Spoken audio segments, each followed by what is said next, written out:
السلام علیکم ورحمۃ اللہ وبرکاتہ۔ الحمد للہ کفا وسلام علی عبادہ الذین اصطفى، اما بعد،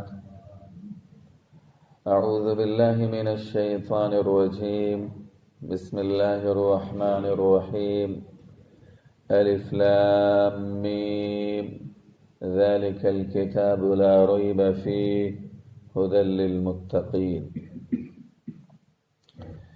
معزز سامعین کرام، سورہ بقرہ کی فضیلت کے تعلق سے کل ہم اور آپ نے کچھ حدیثوں کو سنا۔ آج بھی انشاءاللہ میں آپ کے سامنے کچھ حدیثوں کا ذکر کروں گا سورہ بقرہ کے تعلق سے۔ سورہ بقرہ کے تعلق سے صحیح بخاری کی حدیث ہے، حدیث نمبر 5018، 5018۔ حضرت اسید بن حضیر رضی اللہ تعالیٰ عنہ بیان فرماتے ہیں کہ میں ایک رات سورہ بقرہ کی تلاوت کر رہا تھا تو میرے پاس میرا گھوڑا بھی بندھا ہوا تھا۔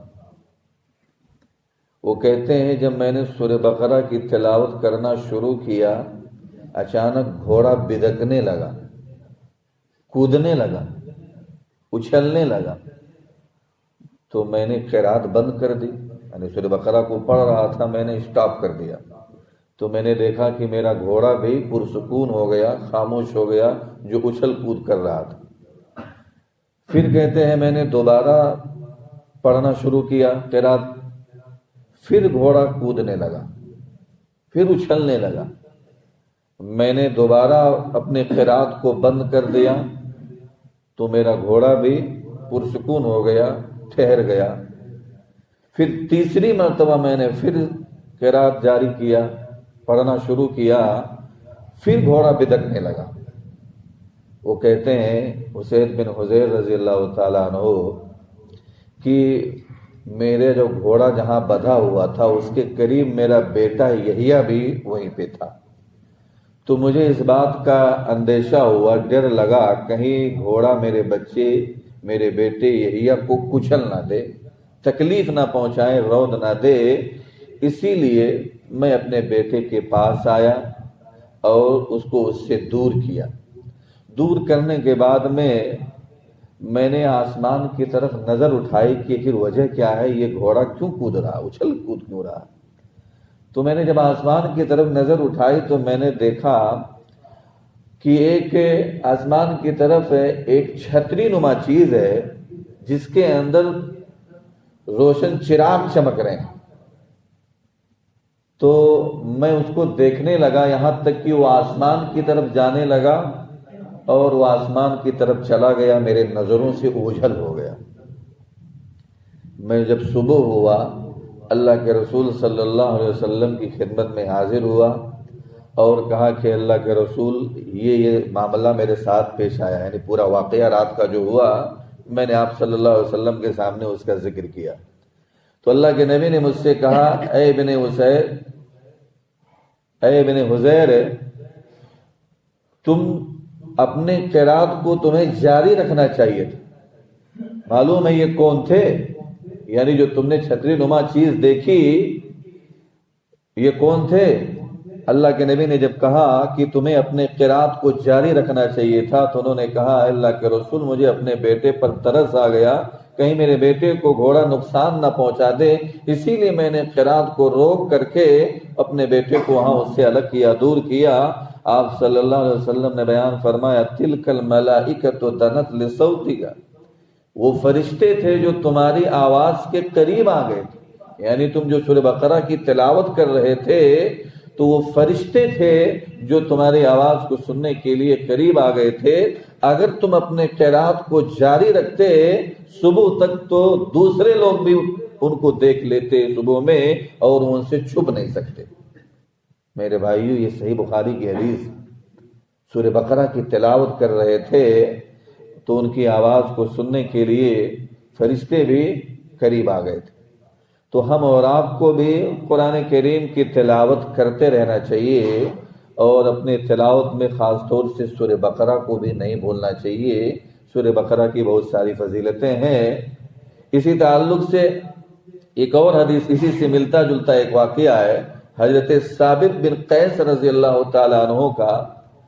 ان کے بارے میں آتا ہے کہ ایک مرتبہ صحابہ کرام نے اللہ کے رسول صلی اللہ علیہ وسلم سے پوچھا، اے اللہ کے رسول، ہم نے کل رات، گزشتہ رات کو حضرت ثابت بن قیس کے گھر دیکھا کہ ان کا گھر روشن چراغوں سے چمک رہا تھا۔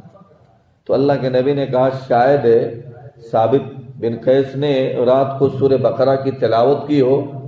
بعد میں جب جا کر کے ان سے پوچھا گیا حضرت ثابت بن قیس سے، تو انہوں نے کہا ہاں، کل رات میں نے سورہ بقرہ کی تلاوت کی۔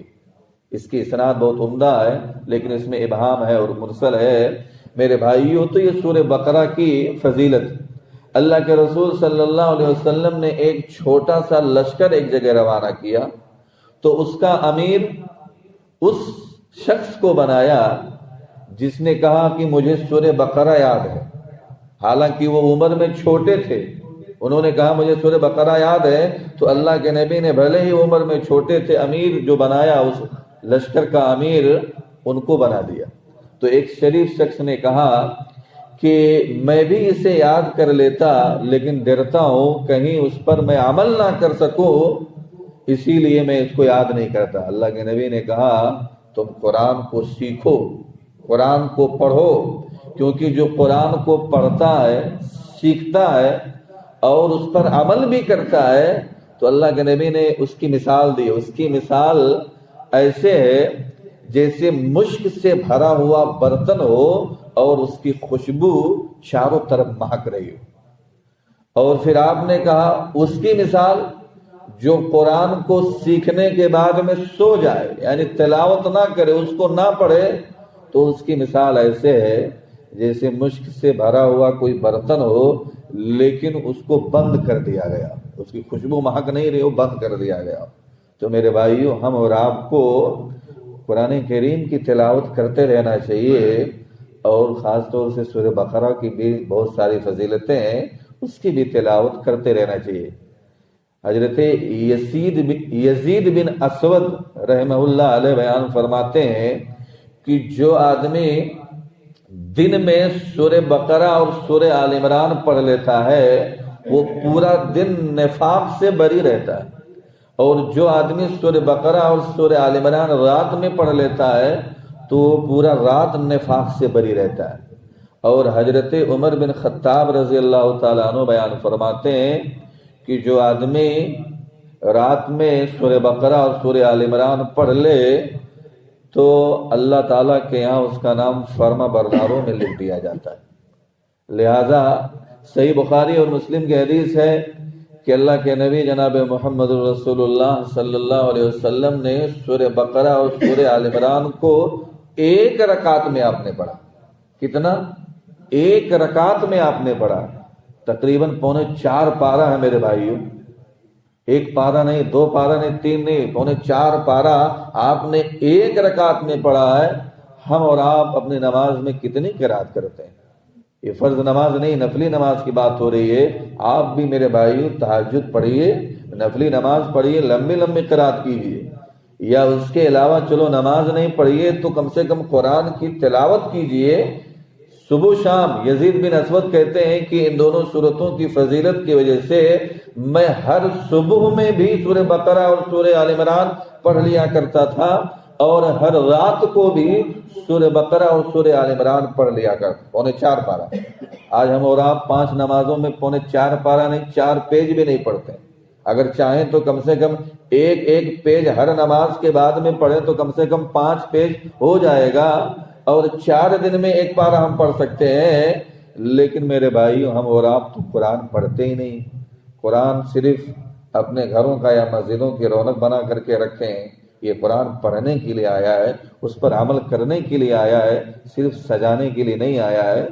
تو میرے بھائیو، سورہ بقرہ کی بہت ساری فضیلتیں ہیں، ہم اور آپ کو چاہیے کہ اپنے گھروں میں سورہ بقرہ کی تلاوت کرتے رہیں۔ اللہ سے دعا ہے اللہ تعالی ہم تمام لوگوں کو سورہ بقرہ کی اور قرآن کریم کی دیگر صورتوں کی تلاوت کرنے کی توفیق عنایت فرما۔